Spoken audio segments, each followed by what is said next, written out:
بسم الله الرحمن الرحيم والصلاة والسلام على أشرف المرسلين سيدنا محمد وعلى آله وصحبه أجمعين. Donc, mes chers étudiants, nous sommes toujours dans le chapitre 1. Aujourd'hui, donc, on va voir la leçon numéro 10. Bon, nous avons vu dans la leçon numéro 9 donc, la notion de changement de variable dans des intégrales doubles. Donc, nous avons vu que ce changement de variable nous permettait donc d'introduire deux variables nouvelles, u et v, à la place de x et y, et à travers une fonction de changement de variable qu'on appelait phi. Phi était donc, c'est un couple de deux fonctions, phi 1 et phi 2, donc, et que le calcul de l'intégrale double donc, se faisait par un changement de variable. Et donc notre intégrale double sur le domaine D devenait donc une autre intégrale double, une autre intégrale sur un domaine delta, delta qui est égal à phi moins 1 de D, multiplié par une fonction composée phi, donc phi rang f, phi rang f rang phi, multiplié par donc ce qu'il y a de nouveau ici, ce qui remplace phi prime dans l'intégrale simple, dans le cas d'une intégrale double, donc on introduit la notion de jacobien, donc multiplié par le module du jacobien. Le jacobien, c'est quoi? C'est un déterminant de la matrice d'ordre 2 qui est composé donc des dérivées partielles des deux fonctions par rapport à u par rapport à v. Et voilà, donc du, dv, etc. Donc, on a expliqué donc c'est quoi le changement de variable, les conditions sur la fonction phi, les conditions sont les mêmes sur leur domaine D, donc qu'est-ce qu'on obtenait, et donc la formule qui donnait le changement de variable. Donc je vous ai promis dans la leçon numéro 9 que dans la prochaine leçon, c'est-à-dire dans cette leçon, la leçon numéro 10, qu'on va donc faire des exercices pour mieux comprendre, ou pour bien comprendre l'utilité de ces changements de variable. C'est le but, donc c'est le but de la leçon. On est arrivé à l'exercice numéro 7 dans la leçon numéro 9. Donc aujourd'hui, donc on va essayer de faire au moins deux exercices, l'exercice numéro 8 et 9. S'il nous reste du temps, on va rajouter un autre exercice, donc parce que les vidéos, donc je tiens à ce qu'ils ne dépassent pas les 45 minutes. Donc à peu près ça. Voilà. Bon, donc on va commencer par l'exercice numéro 8. Donc dans cet exercice, on nous dit calculer en utilisant le changement de variable des coordonnées polaires. On va voir tout à l'heure c'est quoi les coordonnées polaires. La surface du disque, donc ce qu'on appelle le disque de centre 0, 0 et de rayon R. Donc où D0, 0, et le disque de centre 0, 0 et de rayon R. Bon, tout le monde connaît c'est quoi un disque. C'est l'intérieur d'un cercle. Donc l'ensemble D0, 0 et de rayon R, c'est l'ensemble des XY appartenant à R2, tel que X2 plus Y2 est inférieur ou égal à R au carré. R est le rayon du cercle. Donc, graphiquement, c'est ça, c'est le domaine X, Y, donc X ou Y. Donc, le disque, le D00R, c'est l'intérieur de ce cercle-là. Donc, ça, c'est le cercle de centre 0, 0 et de rayon R. Et le disque fermé, on appelle ça le disque fermé. Donc, c'est l'intérieur de ce cercle, ce que j'ai assuré en vert ici, plus la frontière, union, la frontière. La frontière, le cercle lui-même, il appartient à mon domaine D. Donc D00R, c'est le disque fermé. Donc c'est le disque en vérité fermé. On nous dit calculer la surface de ce disque fermé. Donc par définition donc, on a vu donc, que cette surface-là, donc on a, donc si j'appelle cette surface, donc S, je l'appelle, je vais la noter, S, la surface S du disque. Donc je vais l'écrire ici d'une autre façon. La surface de ce disque S de, bon, on va y arriver, voilà, S de D, donc de centre 0, 0, donc et de rayon R, je vais faire. Donc, cette surface-là, donc cette surface-là, la surface donc, de ce disque-là, on a vu que cette surface-là, elle est égale, donc je peux la calculer en utilisant une intégrale double, donc qui est égale à l'intégrale double, voilà, sur le domaine, donc je vais l'appeler, donc je vais écrire toujours ici D, donc allez, on va bien écrire, D, voilà, sur, non, sur le domaine, donc D, de centre, je vais encore écrire 0, 0, 0,0, donc heure, et je ferme, voilà. De quelle fonction? Eh bien, de la fonction, ici, puisqu'on parle de la surface du domaine, donc la fonction en question, c'est la fonction f de xy égale à 1. Donc dx, là, donc c'est dx, bon, je vais écrire bien. Bon. Pour bien écrire ça, donc je vais encore utiliser, voilà. Donc c'est la fonction ici est égale à 1. dx, dy. Voilà. Voilà donc la surface, si je veux donc utiliser une intégrale d'eau. Donc je vais intégrer la fonction f de xy égale 1 sur le domaine donc d 0, 0, r. Voilà. Donc comment procéder? Donc vous voyez bien que j'ai deux méthodes ici. Donc si j'applique la méthode directe, donc je vais donc considérer donc j'intègre d'abord. Par exemple, je considère ici x est constant. Donc x, par exemple, x est constant. Donc je vais intégrer, cette intégrale est égale donc à l'intégrale, j'intègre par rapport à y. Y il va varier de ce point-là jusqu'à ce point-là. Il faut que je trouve l'expression. Donc c'est clair, ici, on a ici les expressions donc, de y, elles ne sont pas simples. Elles ne sont pas simples. Donc je vais exprimer ici y en fonction de x. Y2 est égal à R2 moins x2.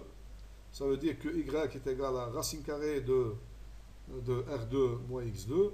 Et l'autre y est égal à moins racine carrée. Donc celle-là, c'est racine carrée de R2 moins x2. Et l'autre, c'est y est égal, de ce côté-là, donc de moins racine carrée. Donc de moins racine carrée. Bon, je vais l'écrire. Donc ceci est égal à, donc je peux l'écrire, est égal à, après je vais effacer. Donc j'intègre la première intégrale. Donc elle va partir de moins. Donc je vais ici mettre donc la première intégrale. Je considère que x est constante. X est constante. Donc je vais intégrer par rapport à, pardon, voilà. X est constante, donc je vais intégrer de y par rapport à y. Y il va varier de quelle valeur? De cette valeur-là. Donc si je prends x ici est constant, donc y va varier de cette valeur-là jusqu'à celle-là. Donc c'est moins racine carrée, parce que j'ai ici x2, je vais l'écrire. x2 plus y2, l'équation ici de ce cercle, c'est x2 plus y2 égale R2. Ça veut dire que y2 est égal à R2 moins x2, R2 moins x2, et par conséquent, donc y est égal à, donc on a deux solutions, y est égal à soit racine carrée de R2 moins x2, c'est la partie donc qui est en haut, soit y est égal à moins racine carrée de R2 moins x2. Donc ça va varier ici de la valeur, donc ici de la valeur. Donc je vais l'écrire. De R2, donc de R2, R au carré, moins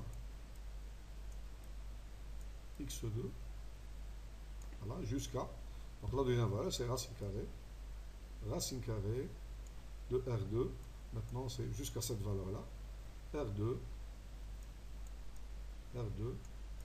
pardon, j'ai un peu de difficulté d'écrire, R2 moins x2. Bon. dx. C'est la même chose. Donc, vous voyez bien que lorsque j'intègre cette fonction-là, donc c'est y. Donc, qu'est-ce que j'obtiens ici? J'obtiens, bon, je finis le calcul. Donc, je vais laisser l'intégrale par rapport à x. Je vais laisser. Donc, ici, la primitive, c'est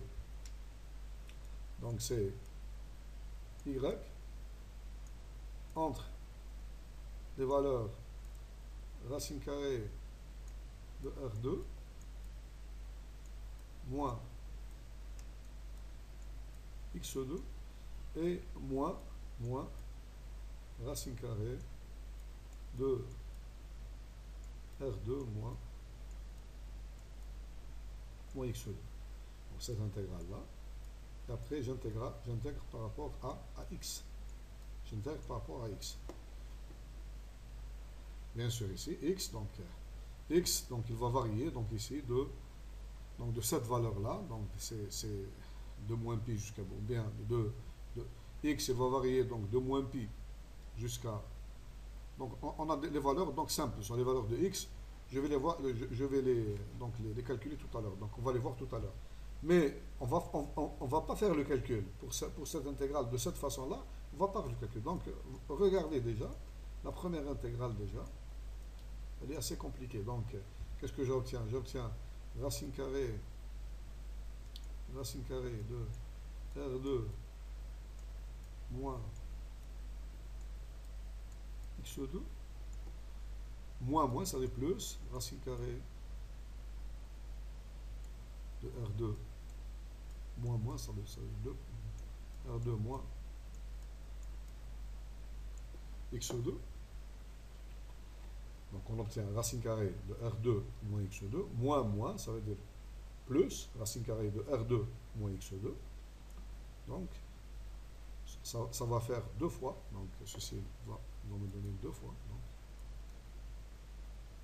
finalement, on prend l'intégrale, donc je vais l'écrire, donc je vais bien l'écrire. C'est 2 fois la fonction, donc ici, c'est pas la peine. 2 fois la fonction ici, racine carrée de R2 moins x2 et j'intègre par rapport à x. Finalement, ça veut dire le calcul de cette surface, donc revient à trouver une primitive de cette fonction, donc, et faire le calcul. Donc ici, de 0 jusqu'à pi, etc., etc. Bon, de 0 jusqu'à, donc x il va varier, donc de 0 jusqu'à pi. Bon, ou bien de moins pi jusqu'à pi, etc. Moins pi jusqu'à pi, donc on peut avoir beaucoup de valeurs. Bon, l'essentiel c'est que, bon ici j'ai, pardon, x il va varier, donc, pardon, c'est de moins r jusqu'à plus r. Ici c'est moins, ici c'est moins r. Voilà, je trompé, c'est pas. Pourquoi je dis pi? Pourquoi j'utilise pi? Donc x va varier donc de moins r jusqu'à plus r. Voilà. De cette valeur-là jusqu'à cette valeur. Voilà. Bon, le but dans l'exercice, le but c'est pas de faire ce calcul-là, donc on peut le faire. Donc il sera facile ou difficile, donc ça dépend comment on va calculer la primitive de cette fonction-là, mais on peut le faire. Le but c'est justement d'effectuer un changement de variable, et on va voir qu'avec le changement de variable que je vais effectuer, donc ce sera un calcul qui sera plus simple, donc encore plus simple. Voilà. Donc je vais effacer ça, et on va faire donc le calcul avec un changement de variable en utilisant les coordonnées polaires.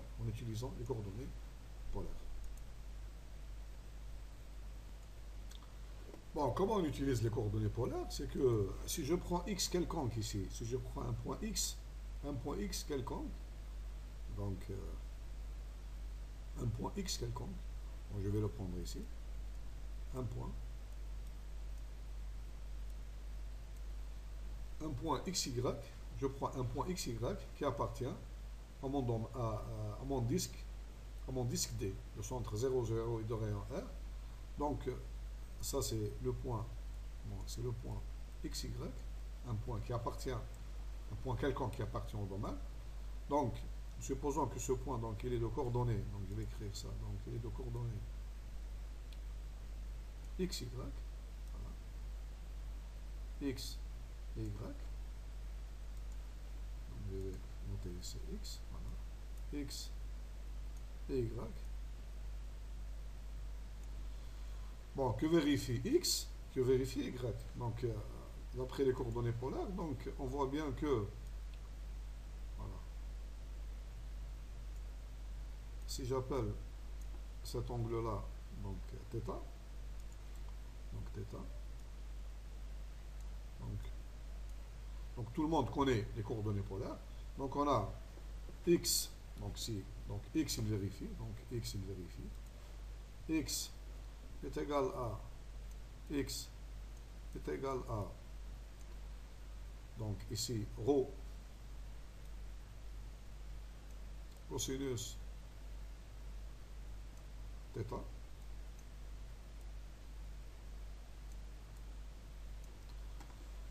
C'est quoi rho? Rho, c'est la longueur, cette longueur-là, la longueur du rayon ici, qui relie le point 0, 0 à mon point xy. Donc c'est ça rho. Donc là, rho, c'est cette quantité-là. Voilà. Et θ, c'est l'angle que fait l'axe des x avec le vecteur,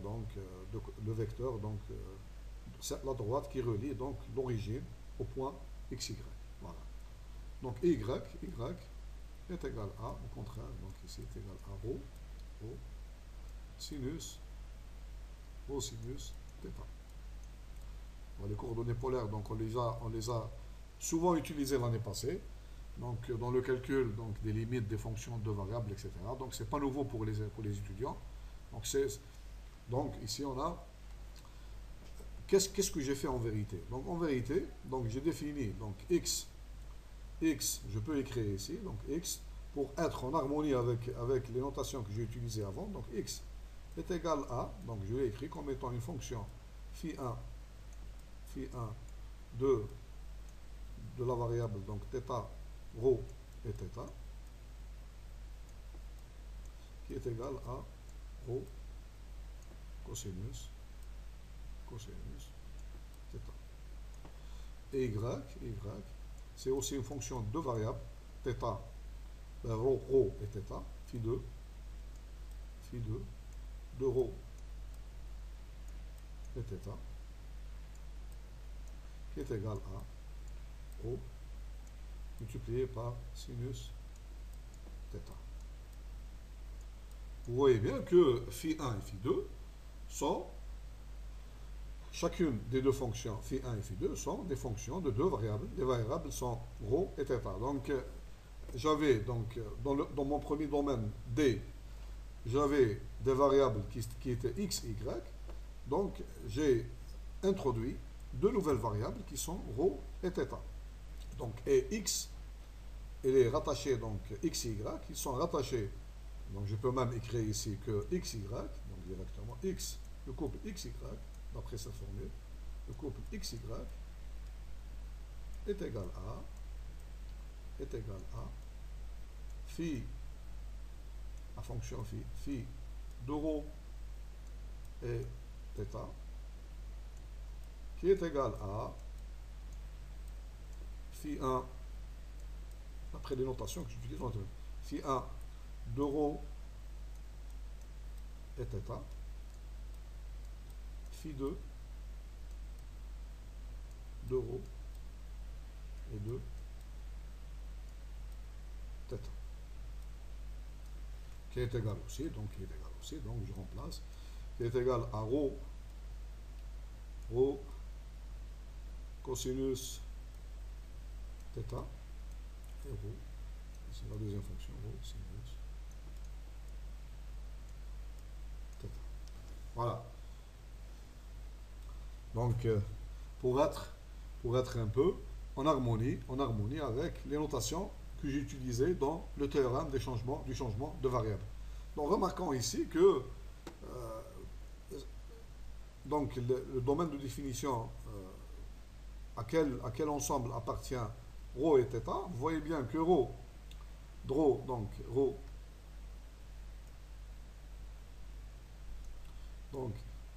il est compris entre 0 et le rayon R. Si xy, parcourt, donc il est dans le domaine D, rho, donc le rayon là, le rayon rho, ne peut pas dépasser, donc R, il est compris, donc si je reprends un point ici, donc il est compris entre 0 et R. Et pour θ, l'angle ici, donc θ, l'angle, il est compris donc entre, je relève ici, θ est compris entre je peux le prendre entre 0 et 2π. Entre 0 et... Lorsque donc mes points xy donc parcourent mes points xy parcourent donc ce disque-là, donc de ce disque-là, donc ρ il est compris entre 0, ne peut pas dépasser R, et θ, donc l'angle, donc il va parcourir donc tout le cercle trigonométrique, donc entre 0 et 2π. J'enlève 2π parce que, ou bien donc ouvert d'un côté, et pour avoir une bijection, une bijection. Bon, j'ai essayé de représenter ici, donc on voit bien que mon application phi, donc lorsque si xy appartient au disque, donc de centre 0, 0 et de rayon R, donc on a dit que ρ, donc il va donc varier de la valeur 0 jusqu'au maximum R, et l'angle θ, il va varier de 0 jusqu'à 2π. Donc ça veut dire que mon intervalle, donc l'ensemble D, l'ensemble delta, donc l'ensemble delta, c'est-à-dire phi moins 1 de D, c'est l'ensemble 0R,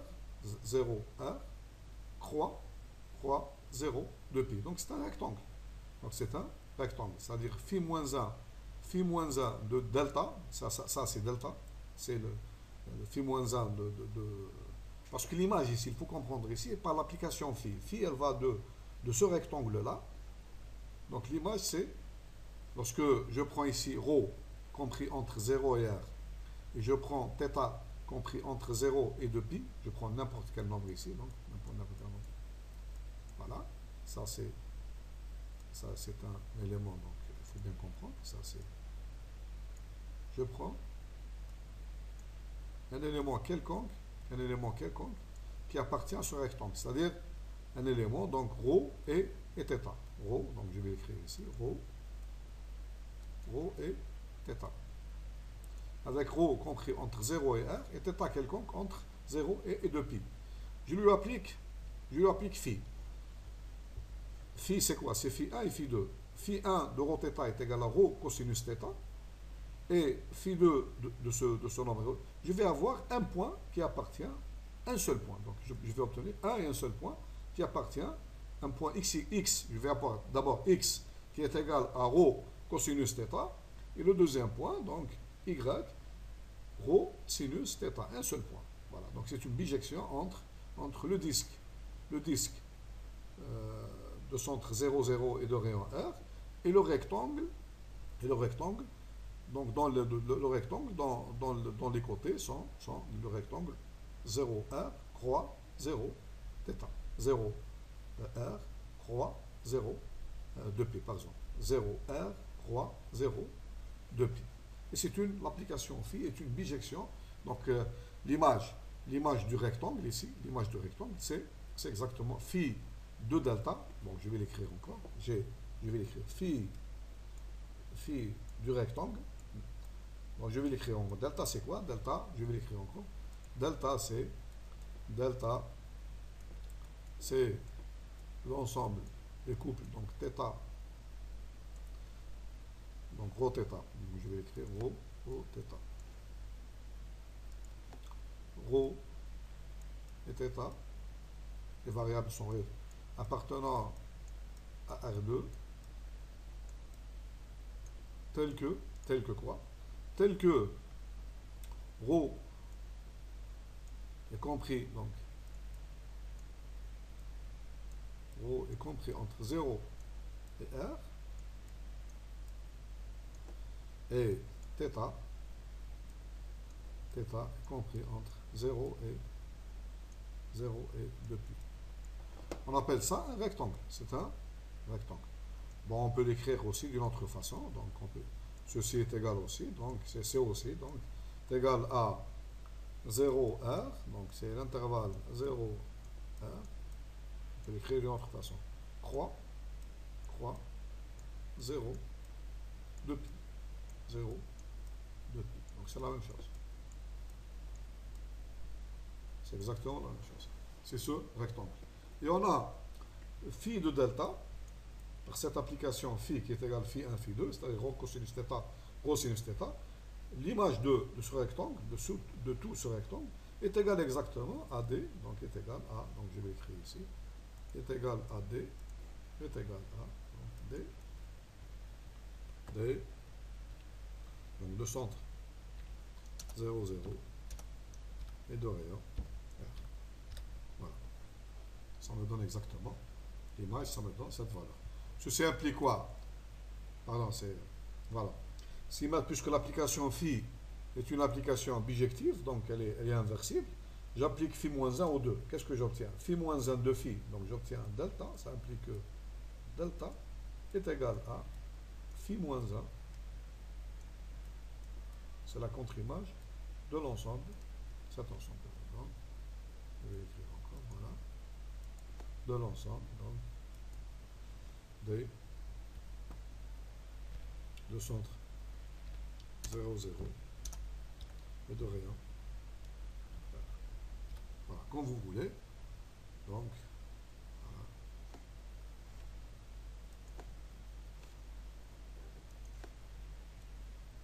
Voilà, comme vous voulez. Donc, vous écrivez ça ou ça.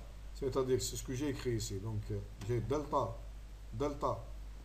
le rectangle est égal à phi moins 1 de D, ou bien aussi que D est égal à phi de delta. D, c'est phi de delta. Voilà.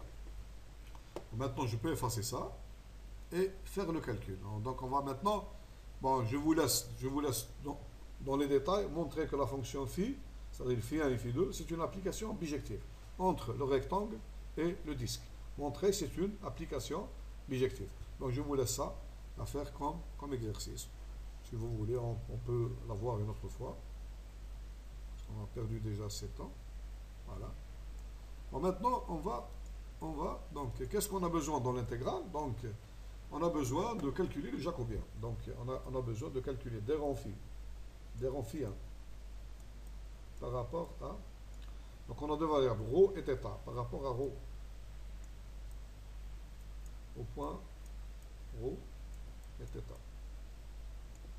C'est égal à quoi ce calcul-là? Donc, ceci est égal à quoi? Donc, je prends cette fonction, et donc je la dérive par rapport à θ. Qu'est-ce que j'obtiens?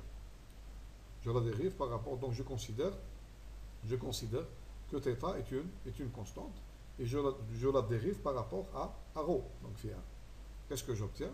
Donc j'ai ici, θ c'est une constante, et je la dérive par rapport à rho. Qu'est-ce que j'obtiens? Donc si c'est clair que c'est égal à cosinus θ, cosinus θ.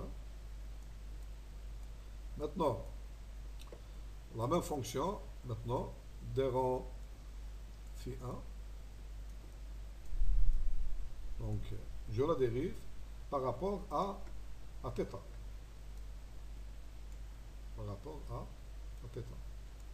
Donc, je considère ici que rho est une constante et je la dérive par rapport à θ. Donc, ceci est égal. Donc, au point rho θ est égal à quoi? Est égal à. Donc, ceci est égal à. Donc, est égal à rho. Donc, c'est une constante, rho. Multiplié par, donc, la dérivée de cosinus θ.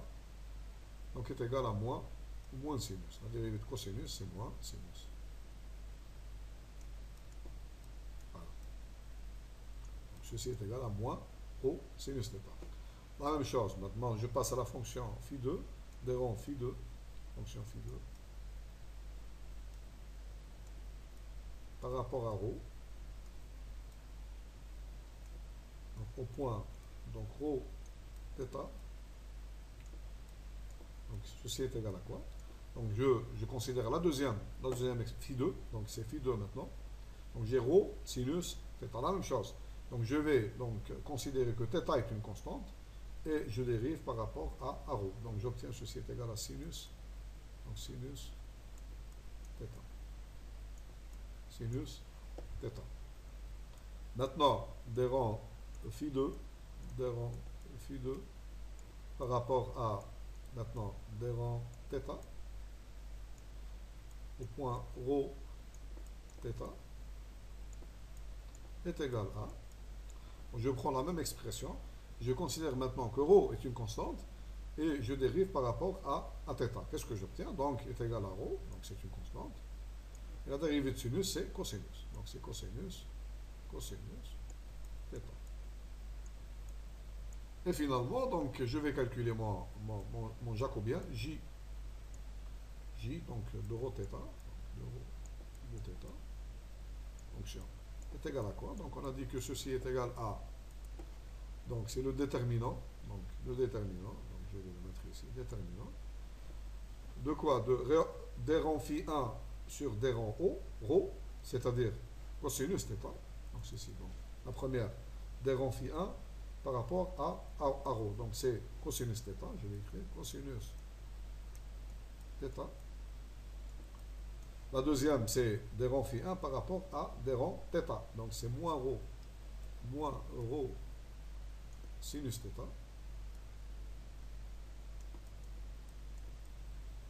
Et dans la deuxième colonne, c'est la deuxième fonction. La deuxième fonction, donc D rang phi 2 par rapport à θ, donc c'est sinus θ,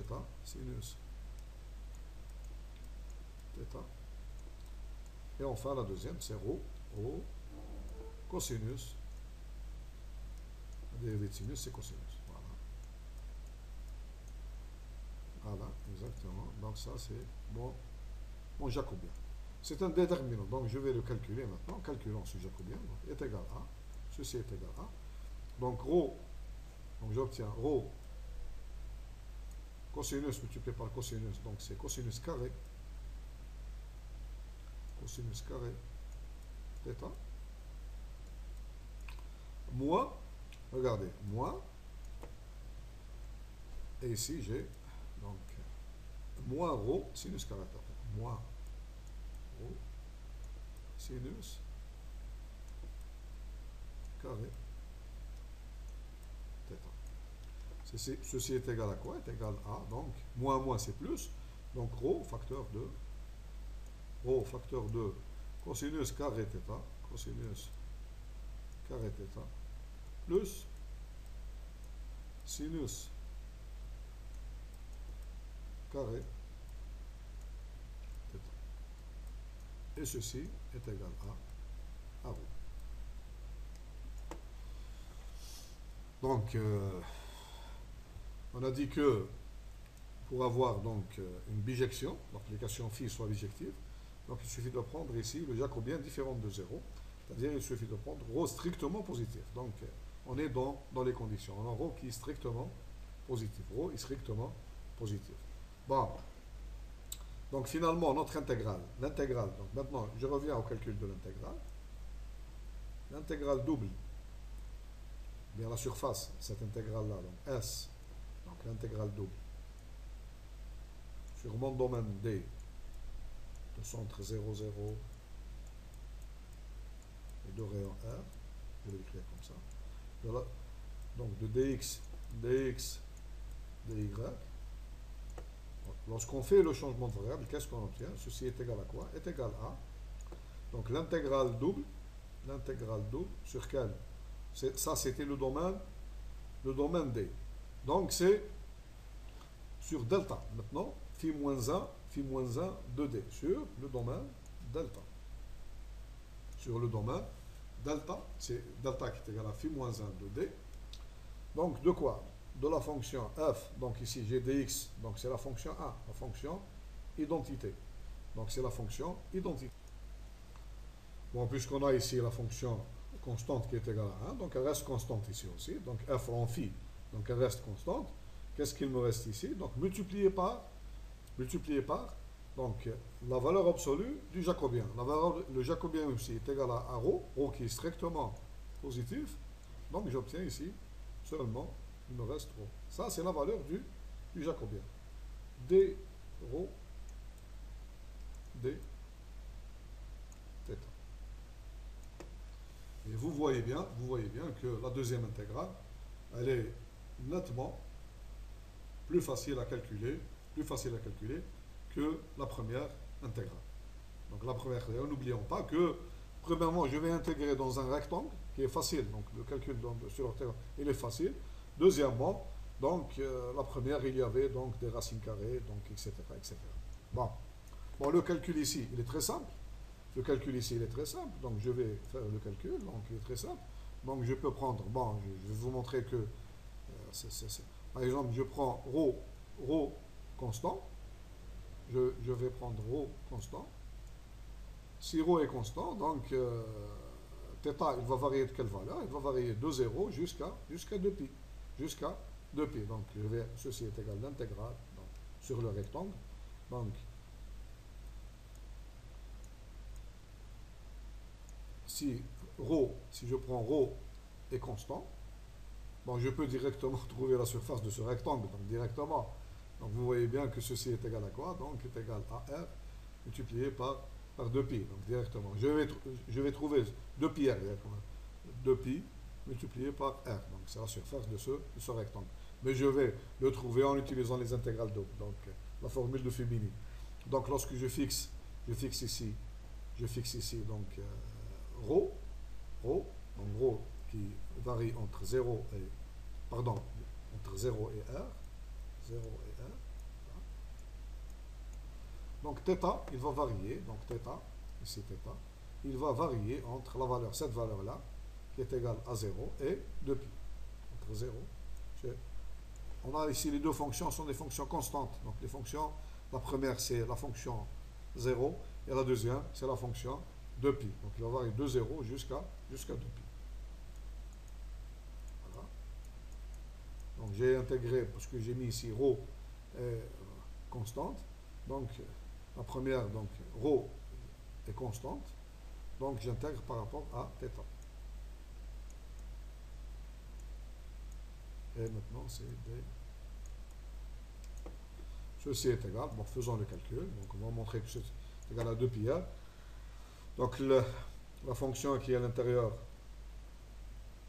pardon, nous avons, il ne faut pas oublier que nous avons ρ, on a oublié, donc ρ, voilà. ρ dθ. Donc, puisque j'intègre par rapport à θ, donc ceci est égal à l'intégrale de 0 jusqu'à R, donc ici, donc j'obtiens, donc ρ fois, donc entre ρ, θ, ρ, donc θ, entre 0 et 2π. Ceci est égal à quoi? Est égal à, donc c'est l'intégrale, donc de 0 jusqu'à R. Donc ρ est une constante, j'intègre par rapport à θ, donc c'est ρ multiplié par 2π. Bien sûr ici j'ai oublié dθ. Après, j'intègre par rapport à θ. Donc tout ceci, le résultat, je l'intègre par rapport à θ. Donc j'obtiens donc ici des ρ, pardon, des ρ. Donc le résultat, qu'est-ce que j'obtiens ici? Bon, donc je refais le calcul, pour ne pas faire d'erreur. Donc je peux raisonner en considérant que ρ est une constante. Donc j'intègre ma fonction par rapport à θ, puis par rapport à ρ. Ou bien, comme je le fais ici, donc je vais considérer d'abord que c'est θ qui est constante. θ qui est constante. Donc θ, elle va varier de 0 jusqu'à 2π. Donc 0 jusqu'à 2. Et la fonction, donc, j'intègre par rapport, d'abord, par rapport à ρ, puisque j'ai considéré que θ est constante. Donc j'intègre par rapport à ρ, puis après par rapport à θ. Donc ma fonction, puisqu'elle est égale à 1, donc le jacobien est égal à ρ, donc j'obtiens, donc si θ est une constante, donc R, il va varier, de 0 jusqu'à pardon, ρ, il va varier de 0 jusqu'à R, de 0 jusqu'à, pour tout θ qui est constant, donc R, il va varier de 0 jusqu'à, pardon, ρ, il va varier de 0 jusqu'à R, ρ, il va varier jusqu'à, et après j'intègre par rapport à θ. Donc je calcule l'intégrale à l'intérieur, donc ceci est égal à quoi? Est égal à 0 à 2pi, 0 à 2pi. Donc ceci c'est quoi? Donc la primitive, une primitive. Donc c'est donc rho au carré, donc rho au carré, divisé par 2, entre la valeur 0 et r. Dθ. D θ. Voilà. Donc ceci est une constante par rapport à θ, ceci est une. Donc ceci est égal, donc je finis le calcul. Donc c'est 0 jusqu'à 2pi. 0 jusqu'à 2pi. Donc c'est R2, R au carré, divisé par 2, moins la deuxième valeur qui est nulle. Donc d θ. D θ. Voilà. Et je calcule, je finis mes calculs. Donc ceci est égal à. Bon, et ceci est égal à quoi? Est égal à. Donc c'est une constante par rapport à θ. Donc R2 divisé par 2. Donc ici une primitive. Donc c'est θ entre 2pi et 0. Donc c'est égal à 2 fois 2pi. Et vous voyez bien que ceci est égal à pi multiplié par r au carré. Donc on aurait pu bien faire le même calcul en considérant maintenant que θ est une constante. L'intégrale devient quoi? Donc si θ est constante, pardon, que ρ est une constante. Donc l'intégrale à l'intérieur, je l'intègre par rapport à θ d'abord, puis je l'intègre par rapport à AO. Et j'obtiens le même résultat. Je vais avoir le même, d'après le théorème de Fubini, je vais avoir le même résultat. Donc vous voyez bien que ma surface S, donc je vais encadrer ici, donc je vais l'écrire. Donc ma surface S, finalement, donc S, donc pardon, donc S, voilà. Donc S, ma surface S, voilà. S, donc de D 0, 0 et de rayon R, elle est égale à quoi? Donc elle est égale à pi. Elle est égale à donc pi. Donc, je vais l'écrire. Pi R2. Pi, voilà, pi multiplié par le rayon au carré. Donc je vais encadrer ce résultat-là. Donc on va encadrer ce résultat-là. En vérité, ce résultat, ce n'est pas un résultat nouveau pour nous. Donc la surface d'un disque, donc de centre 0 et de rayon R, donc est égale à pi R2. Bon, j'ai fait une confusion tout à l'heure. Donc la confusion, c'est que j'ai confondu entre la surface de ce rectangle et son périmètre. Donc j'ai dit c'est égal à 2pi R, c'est le périmètre du rectangle. C'est pas. Pardon. Donc la surface de ce rectangle, donc j'ai fait une confusion, donc est égal à pi R2. Donc il faut que j'applique, parce que en vérité, quelle est la faute que j'ai faite tout à l'heure? Donc la faute, c'est que l'intégrale double ici, l'intégrale double sur le domaine D n'est pas égale à l'intégrale double de la fonction unité sur le rectangle. Si c'était vrai, on aurait donc la surface du cercle est égale à 2pi r. Donc 2pi multiplié par ce côté multiplié par ce côté, 2pi r. Mais quelle est l'erreur que j'ai faite tout à l'heure? C'est il faut encore rajouter le jacobien. Donc le jacobien, donc en vérité, c'est pas. Vous voyez bien que cette surface-là, elle est égale à l'intégrale sur delta, mais multipliée par ρ, multipliée par la fonction ρ. Donc c'est ce paramètre ρ qui donc nous donne pi R2. C'est pas parce que si on avait l'intégrale sur D est égale à l'intégrale de la fonction unité sur ce rectangle-là, on aurait la surface du disque est égale à la surface du rectangle. Ah, ça c'est très beau. C'est pas vrai, ceci n'est pas vrai. Donc la faute que j'ai commise tout à l'heure, donc c'est pas la surface de ce rectangle. C'est-à-dire l'intégrale double associée à la fonction ρ. Donc on a ici la fonction d ρ dθ, mais il y a la fonction ρ ici. C'est pour ça qu'on obtient pi R2, on n'obtient pas 2pi 2pi multiplié par r. Ça, c'est pas vrai. Donc, il y a une différence entre la surface de ce rectangle et la surface de 1. Bien sûr, après nos calculs, on obtient pi r2. C'est vraiment la surface du disque qu'on obtient. Bon, donc, on a obtenu. Donc, bon, on n'a pas beaucoup de temps. Donc, la fois prochaine, donc, on va faire un autre exercice qui nous permet donc de calculer une intégrale double.